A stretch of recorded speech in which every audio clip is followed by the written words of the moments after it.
Cinema is always an unstable தான். அந்த இண்டஸ்ட்ரியே அப்படிதான், எப்ப என்ன நடக்கும்னு யாருக்குமே தெரியாது. அதனாலதான் எல்லாரும் பண்ற அட்வைஸ் வந்து நீங்க என்ன சம்பாதிச்சாலுமே எதுலையாவது வந்து இன்வெஸ்ட் பண்ணுவீங்க, இல்ல எதுலையாவது வேற ஒரு பிசினஸ் பண்ணுங்க. ரொம்ப சீனியர்ஸ் எப்பவுமே அட்வைஸ் பண்ணுவாங்க அவங்க ஃபேஸ் பண்ணி.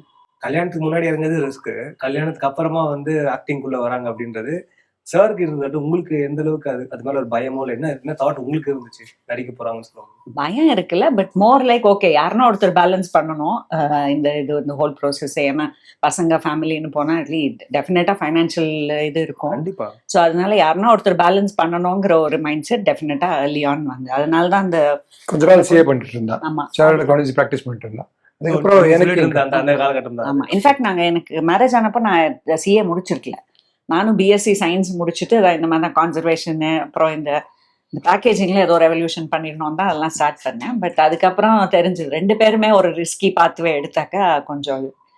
ஸோ அதுக்கப்புறம் சிஏவை முடிச்சுட்டு அதுக்கப்புறம் கார்பரேட் ஜாபுக்கு ஒரு 4 years போனேன். அது ஸ்டேபிள் இன்கம்காகவே தான் போனேன் நான். ஸோ தட் கிஷோரோட இன்கம் ஸ்டேபிளா இருந்தா நம்ம ட்ரை பண்ணலாம் அப்படின்னு. ஸோ டெஃபினட்டா இவரோட கரியர் அன்ஸ்டேபிளா இருந்திருந்தா I would have been in the corporate job. Obvious அது பேலன்ஸ் பண்ணி தான் ஆகணும். எனக்கு தெரிஞ்சு இப்போ கூட நான் சொல்லுவேன், நிறைய பேர் நானே பார்ப்பேன், என்கிட்ட வந்து சொல்லுவாங்க ஃபிலிம் ஆக்டர் ஆகணும்னு. ரொம்ப இது எப்போ நான் சொல்லுவேன், கொஞ்சம் ஸ்டெபிலிட்டி கொண்டு வாங்க லைஃப்ல, ஃபைனான்சியல் ஸ்டெபிலிட்டி, இல்லை அட்லீஸ்ட் சப்போர்ட் சிஸ்டம் இருக்குன்னு பார்த்துக்கோங்க. இல்லைன்னா it will become a very difficult process. கஷ்டம், ஏன்னா ப்ரெடிக்டபிள் கிடையாது, சிலதெல்லாம் பை சான்ஸ்.